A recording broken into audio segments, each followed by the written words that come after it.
Alam ko naman, Ma, na kahit kailan hindi ko matatapatan yung luto nyo. Pero ang hirap kasi, ikaw yung standards ni Romy sa lahat. Sa paglalaba, kahit sa pagpaplansya ng damit. Pero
taon na talagang parang hindi siya nakikinig. Hindi ba, anak?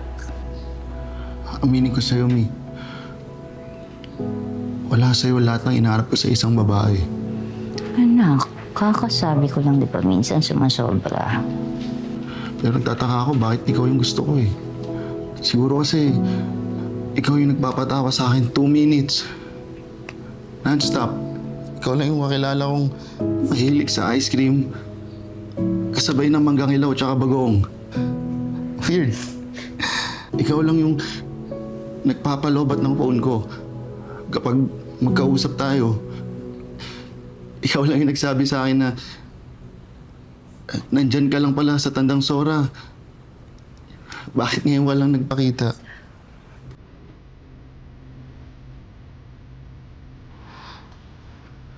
I'm so sorry, Mi. sorry, Di.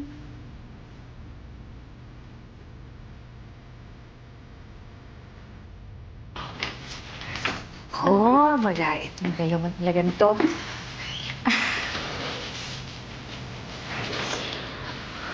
Makinig kayo sa amin. Marami pa kayong malalaman tungkol sa isa't isa. Ha?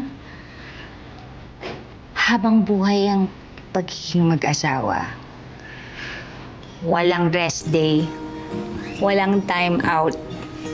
Minsan darating kayo sa punto na mapapagod kayo. Magtatanong kung tama ba ang lahat. Pero kung matibay kayo, Julie, Romy, wala kayong hindi malalampasan ng magkasama. Sa katatandaan nyo sa mag-asawa, hindi nyo naman pwedeng baguhin yung isa sa gusto ninyong paraan kung paano sila maging ganon. Ha? Kailangan tanggapin nyo kung paano siya, kung ano siya talaga. Ganon ang mag-asawa. Tama bala eh.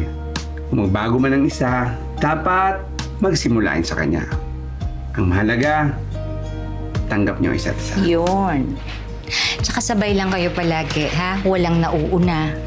Sabay lang. So okay na. Wala na problema. Ha? Akala naman itong mga ito. Akala ko naman kung anong problema ninyo. Thank you, Pa. Thank you. You're welcome. Oo. Oh, okay ka lang ba na? Baka gutom lang po. Ay, tama-tama. May dala akong paelya. Sandali, anak. Kukunin ko sa kotse, ha? Sandali. Ay! Julie? Mi! Mi! Julie? Delayed ka ba? Mga 2 weeks na po. Wala eh. Punta ka sa pharmacy. Bumili ka ng PT. Balay, ano ba yung tsura nun? At basta sabihin mo pregnancy test. Okay.